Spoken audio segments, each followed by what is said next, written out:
Ya están aquí los formularios 13F y con ello podemos ver lo que los grandes inversores como Warren Buffett, Bill Ackman, Michael Burry, Stanley Druckenmiller o muchos más han comprado, han vendido y sobre todo qué posiciones tienen en cartera. Con este informe podemos conocer estos movimientos. Es un informe que deben presentar los administradores que gestionan más de 100 millones de dólares en Estados Unidos. Se presenta de forma trimestral, pero tienen hasta 45 días para presentar este informe. Es por ello que a fecha de ahora, que estamos a 15 de noviembre, estamos conociendo los informes del tercer trimestre. Si os fijáis en el siguiente gráfico, he querido explicar exactamente cómo funciona el 13F para que se entienda bien. Como veis, el 30 de junio finalizó el segundo trimestre. Ahí conocimos, 45 días después del 30 de junio, los formularios del segundo trimestre.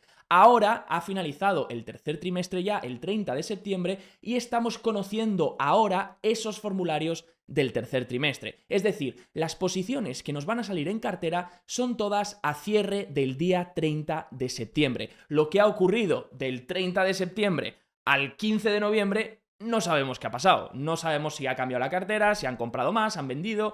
No lo sabemos y no lo conoceremos hasta 45 días después de finalizar el último trimestre del año. Bien, como veis también podemos conocer las compras y ventas que se han realizado entre este tercer trimestre, entre el 30 de junio y el 30 de septiembre. Y eso es lo que vamos a repasar. Algunas aclaraciones más del formulario 13F. Nos muestra las posiciones de acciones en mercados estadounidenses, es decir, no nos van a aparecer mercados extranjeros, nos van a aparecer las acciones que cotizan en bolsas estadounidenses. Eso sí, puede haber acciones que sean chinas o de otros países, pero porque son ADRs que están cotizando en la bolsa de Estados Unidos. No nos van a mostrar posiciones cortas, es decir, si estos inversores tienen una posición bajista corta, no vamos a verla. No muestran posiciones en el extranjero y no muestran ciertos derivados o activos de deuda con vencimiento inferior a 60 días. Arrancamos con la cartera más polémica de los 13F, la cartera del inversor Michael Burry, conocido por esa película de la gran apuesta, del Big Short, donde hizo mucho dinero en la crisis inmobiliaria, en la gran crisis financiera. Y básicamente su cartera, ya sabíamos que Michael Burry es una cartera que cambia constantemente, es decir, no te puedes fiar de las posiciones que tiene en cartera porque es una persona que puede comprar al 100% una acción y al trimestre siguiente haberla vendido y no sabes si la vendió a la semana, a las 2 semanas, entonces mueve mucho la cartera. Y lo que pasa que hay una tendencia clara de Michael Burry y es que venía ya trimestres atrás apostando por China. Es decir, tenía en cartera Baba, tenía en cartera Baidu, tenía en cartera algunas empresas chinas, ¿no? ¿Qué ha pasado este trimestre, este tercer trimestre del año? Bueno, pues que ha aportado más en acciones chinas. Vemos que ha añadido en Baba un 29%, ha comprado JD, una empresa china también, ha añadido 50% en 4Shift for Payments, y también un 66% en Baidu. Es decir, está apostando, por lo menos estaba apostando el tercer trimestre fuertemente en China. Además, ha coincidido, recordáis, finales de septiembre, coincidía ese movimiento del estímulo chino. Lo que pasa que no sabemos si desde el 30 de septiembre hasta ahora se habrá deshecho de esas posiciones o seguirá invertido. Algunos movimientos más interesantes, si miramos la parte de únicamente movimientos y no tanto la cartera de este tercer trimestre, vemos que básicamente pues, aporta también en Olaplex, pero una cantidad muy pequeña, Molina Healthcare, y se deshace de la mitad de Real, se deshace del 60% de American Coastal Insurance y vende al 100% Hudson Pacific Properties, HPP, y al 100% también vende BioAtla, BCAB. Vamos ahora con la cartera de Warren Buffett, de Berkshire Hathaway. Ya conocíamos algunos detalles de la cartera de Warren porque hace poco se presentó el informe trimestral de presentación de resultados de Berkshire Hathaway, que como sabéis es una empresa pública y por tanto tiene que presentar también sus resultados. En este caso es otro informe, es el 10Q, que presenta de resultados trimestrales. Y ya sabíamos que Buffett se había deshecho todavía más de acciones de Apple. Una tendencia que viene ocurriendo desde hace ya unos cuantos trimestres. Venimos viendo como Warren Buffett se va deshaciendo de esas posiciones de Apple donde tenía ya una gran plusvalía. De hecho, si miramos la cartera total, ahora Apple presenta únicamente el 26% del portfolio. Sigue siendo una posición bastante dominante,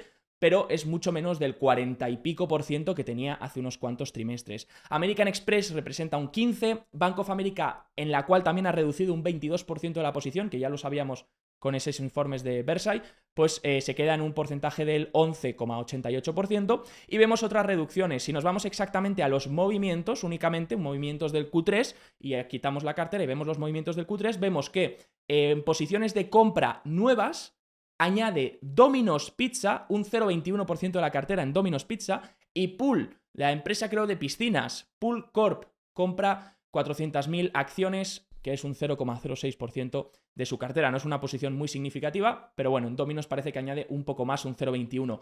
Añade un poquito más en Heiko, pero vamos, es una cantidad prácticamente ridícula, o sea que no conviene comentar. Y reduce bastantes cosas. Reduce Capital One Financial un 7%. Reduce Nu Holdings, empresa que de hecho ha presentado hace unos días, que estaba rompiendo máximos. Esa empresa brasileña creo que es. Reduce un 20%, reduce SiriusXM un 20%, Bank of America un 22,77%, Apple otro 25% de reducción este trimestre, Charter Communication un 26% y reduce un 96,49% de Ulta Beauty, una compra que se había popularizado mucho cuando la hizo Warren Buffett, pero parece ser que no le ha convencido y finalmente ha reducido un 96,49%. Liberty SiriusXM vende el 100%, Liberty SiriusXM Series A, otra clase de acciones, vende el 100%, y Floor & Decor Holdings FND también vende el 100%. Claro, con tanta venta y tan poca compra, porque al final esa nueva compra en Domino's y también en Pool no son compras significativas, pero estás vendiendo mucho porcentaje de empresas que tenías mucha posición, Apple, Bank of America. Eso ha hecho que la posición de efectivo de Warren Buffett suba hasta los 325.000 millones de dólares. Esto, bueno, puede asustar un poco el gráfico, ¿no? Si lo miramos en términos absolutos, pero tengamos en cuenta también que los activos de Warren Buffett cada vez van creciendo más. Entonces, el gráfico siempre va a hacer un nuevo máximo. Es decir, como veis, este gráfico siempre es ascendente. Tenemos que mirar el porcentaje de efectivo sobre el total de activos para ver cuánto tiene de porcentaje de cash sobre el total de sus activos, y así es una medida un poquito más interesante para mirar en el histórico. Y como vemos en ese gráfico, en porcentaje de activos, vemos que el porcentaje de efectivo que tiene ya supera el 27%, es decir, está cerquita del 30%, 28 podríamos decir, por ciento aproximadamente. Esto supera la posición en efectivo que tenía en el 2005-2006, que como veis llegó ligeramente hasta el 24%. Así que es la mayor posición de efectivo que ha tenido desde esa gran crisis financiera. Bueno, aquí ¿cómo lo está jugando Warren Buffett? Pues está comprando letras del tesoro, es decir, está comprando renta fija de corto plazo del gobierno estadounidense, donde no tiene mucho riesgo, ya que no hay un riesgo de duración elevado al ser renta de corto plazo, renta fija de muy corto plazo. De hecho, letras, por lo tanto, no se van a mover por los tipos de interés, y además, pues si son del gobierno estadounidense no tienen riesgo, no tienen prácticamente riesgo crediticio. Esto le permite, sobre este casi 30% de efectivo, estar generando un 4 y algo por ciento anual. Claro, va a llegar un punto en el que aquí va a depender mucho de la Fed, ¿no? Estamos viendo que ayer Powell comentó que quizás están yendo demasiado rápido y que si la economía se mantiene fuerte, pues a lo mejor van más lento, ¿no? Aquí depende de la velocidad que lleve a cabo la Reserva Federal, pero parece ser que en los próximos años, pues esos intereses si van bajando, entonces Warren Buffett tendrá que dar uso a este efectivo y tendrá que entonces ponerlo en algún sitio para empezar a rendir. Por ahora él considera que el yield que le saca, la rentabilidad que le saca a estas letras del tesoro, que es un 4 y algo por ciento, pues es más atractivo de lo que puede invertir fuera, ¿no? Ha habido mucho debate sobre esta venta es porque espera un crash bursátil, es porque cree que va a caer todo.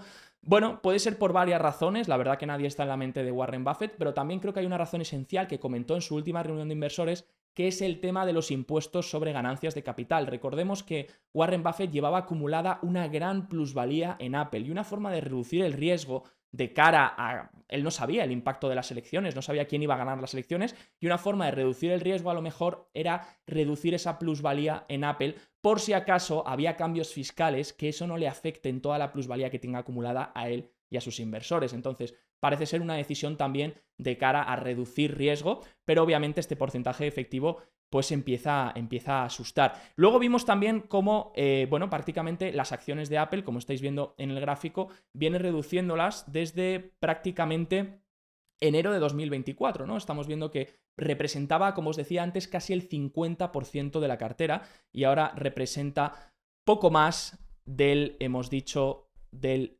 26%, 26,24%. Así que esa es la cartera de Warren Buffett, quien acumula ahora mismo bastante efectivo. Vamos con Bill Ackman de Pershing Square. Bill Ackman ya sabíamos que estaba apostando por Nike, lo dijo claramente, y como vemos esta es su cartera. Tiene en primera posición Brookfield Corp, BN, que lo ha hecho extraordinariamente bien este año, en la que de hecho ha añadido un 377%, así que ahora ya representa un casi 14% de su cartera, es su principal posición, junto con Hilton Worldwide. Lo que pasa que aquí ha reducido un 17%, pero se quedaría en la segunda posición. Chipotle, que también lleva un 12,86%, luego Restaurant Brands International, KSR, Howard Hughes un 11% y Nike, que añade un 435%, ahora pasa a ser su quinta posición con un 11,15%, sexta posición, disculpad, con un 11,15%. También vemos una nueva compra de Bill Ackman, Seaport Entertainment Group. Como veis, aquí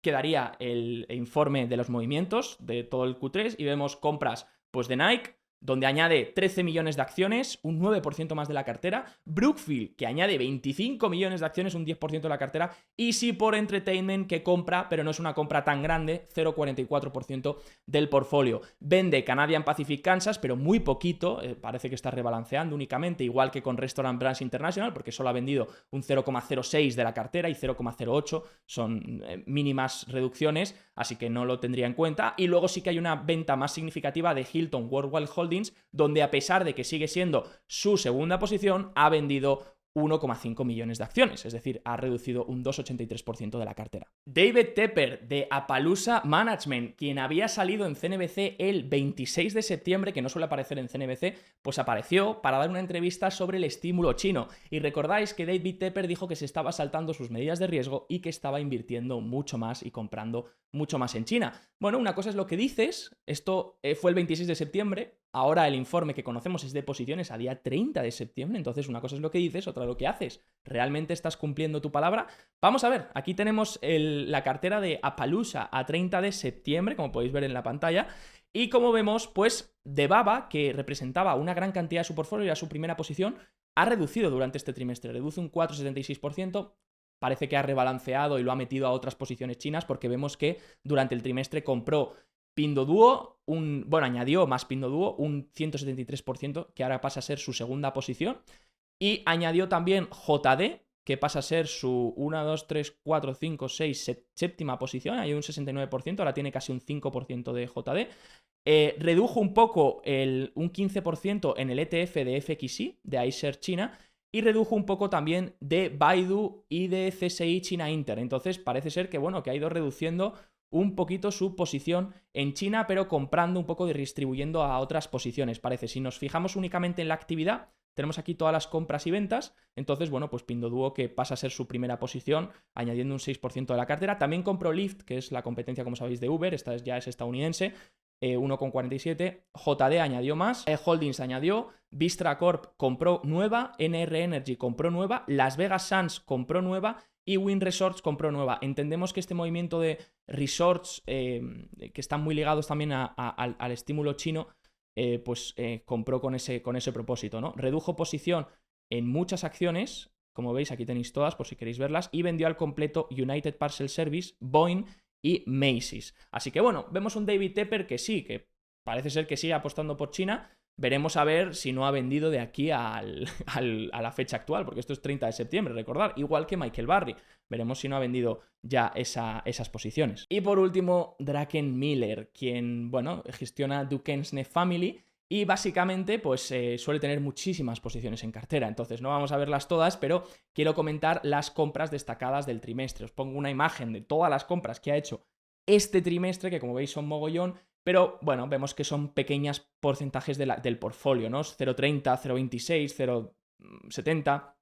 Entonces, bueno, si nos fijamos cuál sería una compra relevante de la cartera este trimestre a fecha del tercer trimestre, fecha 30 de septiembre, bueno, pues KRE, banca regional, parece ser que compró un 4% de su cartera en el ETF de banca regional, entiendo que apostando por esa victoria a lo mejor de Donald Trump, de los republicanos, y que por tanto iba a haber menor regulación en este sector, ¿no? En el sector financiero y por tanto en la banca regional también. Así que vemos esa compra, también compró AVGO, ASND, NVT, calls de STX, Teva, X, CNM, bueno, ahí tenéis todas las compras.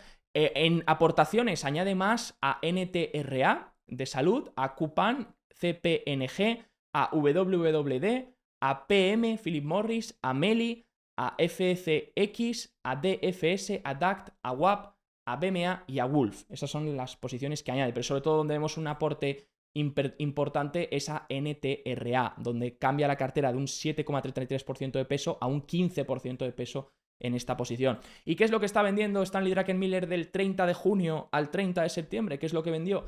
Pues vendió TEO, MSGE, SPHR, SE, ANET, etc., ¿no? Vendió Apple también y, por supuesto, vendió todo lo que le quedaba en Nvidia. Le quedaba un poco porcentaje de la cartera, le quedaba tan solo un 1%, ya lo veíamos en el anterior trimestre, que ya prácticamente se había deshecho de todo Nvidia, pues ya ha vendido el 100% de toda esta posición, donde ya dijo en una entrevista, de hecho, que se arrepentía de haber vendido porque a nivel analista técnico, ya sabéis que Druckenmiller también conviene análisis técnico, y decía que todavía no había identificado un techo a nivel de técnico, pero que pensaba que ya estaba siendo demasiado y que por la euforia y por la subida tan rápida, pues prefirió salirse y esperar a ver si hay algún tipo de corrección en los próximos meses. Entonces, bueno, pues ya sabéis que Druckenmiller siempre va en entrevistas diciendo un poco esas posiciones que tiene. Aquí no nos aparece, pero tiene un corto bonos a largo plazo, a 10 años, o por lo menos eso dijo hace unas cuantas semanas. No sabemos si ya ha cubierto esa posición, pero sabemos que se puso corto en bonos a largo plazo el 18 de septiembre. Veremos si dentro de poco nos informa sobre qué ha hecho con ese corto. Así que tenéis aquí el resumen completo de este 13F. Espero que os haya gustado. Si es así, por favor, dejar un buen like y nos vemos en el siguiente vídeo. Chao, chao.